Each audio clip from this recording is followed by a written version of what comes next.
अब बात करते हैं उस चौथे अशुभ योग की जो बहुत से लोगों की कुंडली में होता है और इसका असर सबसे ज्यादा शादी और वैवाहिक जीवन पर पड़ता है। कौन सा है वो अशुभ योग, क्या है उसके बुरे प्रभाव और क्या है उन बुरे प्रभावों से बचने के उपाय, आइए जानते हैं। चलिए पंडित जी, अब ये योग तो बहुत इंपॉर्टेंट है क्योंकि बहुत सारे लोगों की शादी भी आज आप करवा देंगे। मांगलिक योग इसको कहते हैं। कहते हैं ना, लड़का मंगला है, लड़की मंगली है। जब हम कुंडली बनाते हैं और कहते हैं कि लड़का मंगलिक है, लड़का मंगला है, अरे मंगला है, ऐसा लगता है कि जैसे मंगला नहीं है, हेपेटाइटिस का रोग हो गया है। अरे मंगल एक सामान्य सा, मंगला एक सामान्य सी प्रक्रिया है, कोई डरने की बात नहीं है। लग्ने व्यय च पाताले जा मित्रे चाष्टमे कुजौ भर्ता पत्नी विनाशाय पत्नी भर्ता विनाशकृत। जन्म लग्न से चौथे, सातवें, आठवें और 12वें भाव में जब मंगल होता है तो मांगलिक दोष बनता है। और चंद्रमा से भी प्रथम भाव, चतुर्थ, सप्तम, अष्टम, द्वादश में मंगल हो तो उसे भी मांगलिक योग ही कहा जाता है। एक चंद्र कुंडली से विचार होता है, एक जन्म कुंडली से विचार होता है।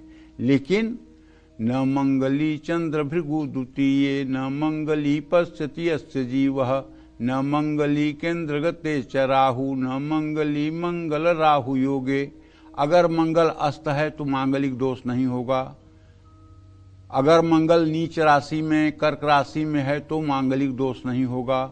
अगर मंगल पर बृहस्पति की युति या दृष्टि है तो मांगलिक दोष नहीं होगा।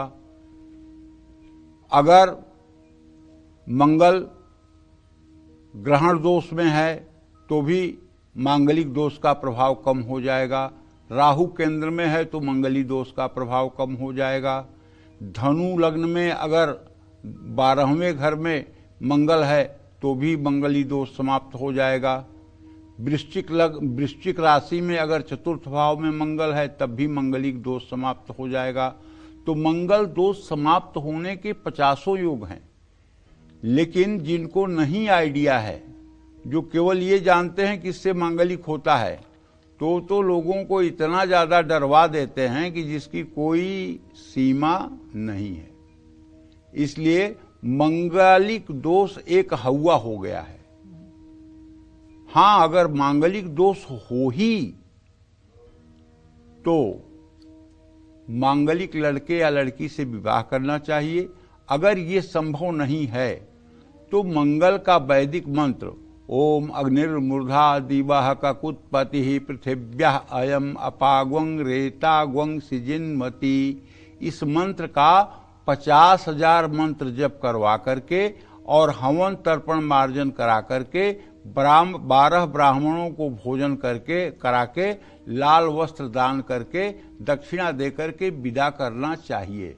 तो मांगलिक दोष का परिहार हो जाता है और ऐसा दाम्पत्य जीवन सुखमय हो जाता है, इसमें कोई संदेह नहीं। मंगल दोष के बारे में एक बात समाज में और प्रचलित है, वो बात ये है, बहुत से लोग हमसे भी कहते हैं पंडित जी 28 साल के बाद तो मंगल खत्म हो जाता है, 29 साल के बाद मंगल खत्म हो जाता है। ये मिथक है। ये किसी शास्त्र में, किसी मतलब कि फलित ग्रंथ में, किसी ज्योतिष के ग्रंथ में नहीं लिखा हुआ है। ये एक प्रकार की मानसिक समाज की कपोल कल्पना है। किसी उम्र में मांगलिक दोष नहीं खत्म होता है। मांगलिक दोष को खत्म करने के लिए मंगल ग्रह की शांति एक सबसे बड़ा उपाय है और दूसरा मांगलिक वर कन्या दोनों हो तो विवाह करना चाहिए। लेकिन यदि मांगलिक दोष निरस्त हो रहा है और तब मांगलिक से विवाह हो जाए तो भी नुकसानदेह होता है। इसलिए किसी सुयोग्य ज्योतिषी से ही मांगलिक का विचार करवाना चाहिए। सामान्य जो जन अपनी आजीविका चलाने के लिए केवल पंचांग देखना जानते हैं वो आपको भ्रमित करेंगे। तो ऐसे में मंगल के मंत्रों का जप करने से, हनुमान जी की उपासना करने से, हनुमान जी को लड्डू चढ़ाने से, पीपल और बरगद के पेड़ में नियमित जल चढ़ाने से, मंगल मंत्र का जप करने से मंगल दोष का निवारण पूजा पाठ के माध्यम से हो जाता है।